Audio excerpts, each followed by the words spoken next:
Hello बच्चों, let's read the question में हमको दिया है integrate the equations dy by d x plus 1 upon x equal to e of y upon x square. तो चलिए, ये एक डिफरेंशियल इक्वेशन दी है, हमको इसको इंटीग्रेट करना है। शुरू करते हैं। सबसे पहले समझते हैं what is the key concept in the question. की कॉन्सेप्ट, जैसे कि हम देख सकते हैं यहाँ पर dy बाई डी एक्स दिख रहा है, फर्स्ट ऑर्डर है और थोड़ा बहुत हमको लग रहा है कि ये लीनियर में कन्वर्ट हो सकती है। लीनियर डिफरेंशियल इक्वेशन किस फॉर्म की होती है?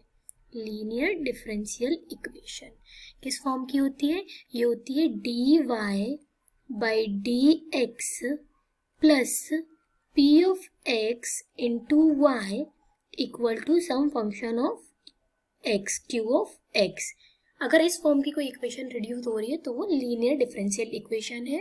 और लीनियर डिफरेंशियल इक्वेशन का सॉल्यूशन बहुत सिंपल सा होता है। इसमें हमें एक इंटीग्रेशन फैक्टर फाइंड आउट करना पड़ता है, जो कि क्या होता है? e raise to the power integration of p of x dx।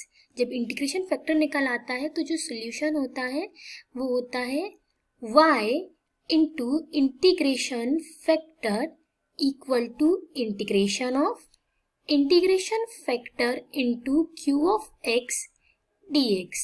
ये हमारे लीनियर डिफरेंशियल इक्वेशन का सॉल्यूशन होता है। तो चलिए शुरू करते हैं हम अपना क्वेश्चन।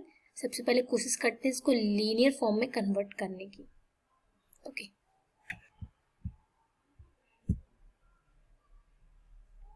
तो हमारी डिफरेंशियल इक्वेशन क्या है? dy upon d x plus 1 upon x equal to e की power y upon x square. चलिए, तो अगर हम कंपेयर करें dy by d x plus p of x into y equal to q of x से, तो क्या दिख रहा है? ये जो टर्म है राइट हैंड साइड में, यहाँ पर सिर्फ x का फंक्शन होना चाहिए, तो हम e raise to the power y को लेफ्ट हैंड साइड ले जाते हैं। तो ये क्या बन जाएगा? 1 अपॉन ई की power y dy by d x plus 1 upon x e की power y equal to 1 upon x square. Okay, और हम आगे क्या कर सकते हैं? इसको लिख लेंगे ई की power minus y dy by d x plus e की power minus y x equal to 1 upon x square. अब हम फिर से कंपेयर करते हैं तो हमको क्या दिख रहा है? इधर पे e की पावर माइनस वाई की जगह हमको क्या चाहिए? y, कोई एक अलग से वेरिएबल चाहिए। और इधर पे भी सिर्फ dy बाई डी एक्स होना चाहिए, ये वेरिएबल नहीं होना चाहिए। तो हम ऐसा करते हैं, सब्स्टिट्यूट करते हैं, let z equal to e की पावर माइनस वाई। अब यहाँ पर वो वेरिएबल आ जाएगा।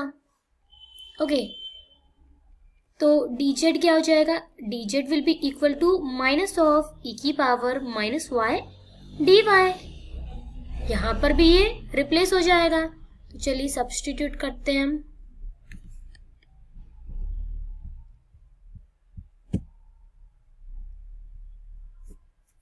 ऑन सब्स्टिट्यूटिंग क्या आती है हमारे पास इक्वेशन? इसको इक्वेशन नंबर 1 नाम दे देते हैं हम। This is our equation number 1। Substitute करेंगे तो e की power minus y d y की जगह आ जाएगा minus of d z upon d x plus e की पावर माइनस वाई की जगह z upon x equal to 1 upon x square. अब हमारी जो इक्वेशन है ये पूरी लीनियर हो चुकी है। कैसे कंपेयर करते हैं? लीनियर क्या होती है? हम y की जगह वेरिएबल x ले लेते हैं, वेरिएबल तो हम कुछ भी चेंज कर सकते हैं। तो d z by d x plus p of x z equal to q of x. इससे कंपेयर करिए, बन चुकी है। यहाँ पर सिर्फ x का फंक्शन है, इधर पे z इंटू एक्स का फंक्शन। अच्छा, एक हमें क्या करना है? माइनस साइन भी हटाना है D z by d x से। तो माइनस का बाकियों में डिवाइड कर देंगे तो ये क्या बन जाएगा? -1 का डिवाइड करने से d z by d x minus z by x equal to -1 upon x square. अब बन चुकी है हमारी इक्वेशन लीनियर। तो जब हम कंपेयर करेंगे, ऑन कंपेयरिंग हमारा p ऑफ x क्या आ रहा है? P of x is -1 upon x और Q of x क्या आ रहा है? Q of x is -1 upon x square. Fine. सबसे पहले इंटीग्रेशन फैक्टर निकालेंगे. Integrating factor equal to e raise to the power integration of P of x. P of x क्या है? -1 upon x dx. चलिए integration करते हैं. हमको पता है 1 upon x का इंटीग्रेशन क्या होगा? It will be ln of x. ln of x. इसको हम कैसे लिख सकते हैं? और माइनस को उस साइड लेकर गए ऊपर x की पावर में, तो ln of x की पावर -1. ओके. log से ln से e कैंसिल आउट हो जाएगा क्योंकि यहाँ पर भी बेस e है. ये बचा हमारे पास क्या? x raise to the power -1, that is 1 upon x. तो हमारा इंटीग्रेशन फैक्टर क्या है? 1 upon x. आगे बढ़ते हैं. अब सोल्यूशन लिखेंगे. सोल्यूशन होगा हमारा कैसा? हमारी इक्वेशन क्या बन चुकी थी? सोल्यूशन लिखते हैं हम. इंटीग्रेशन फैक्टर इनटू z जो हमारा है variable equal to integration of integration factor into q of x dx. इससे लिखते हैं हम अपना सोल्यूशन. ओके. तो चलिए इंटीग्रेशन फैक्टर आया 1/x. z हमारा z ही है equal to integration factor 1/x. हमारा q ऑफ x क्या था? -1 upon x स्क्वायर dx.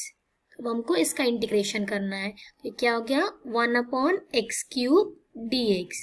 इसका इंटीग्रेशन करेंगे तो ये क्या बन जाएगा? x की पावर -3. तो x की power -3 + 1 upon -3 + 1 and this minus plus integration constant. इधर क्या है? z upon x.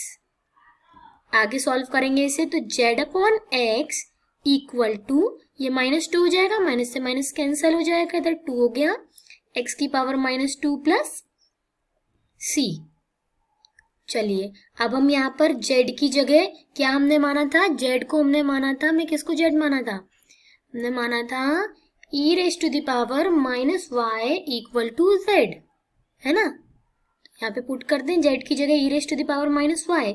तो e raise to the power -y upon x equal to 1 upon 2x square plus c. This is our answer.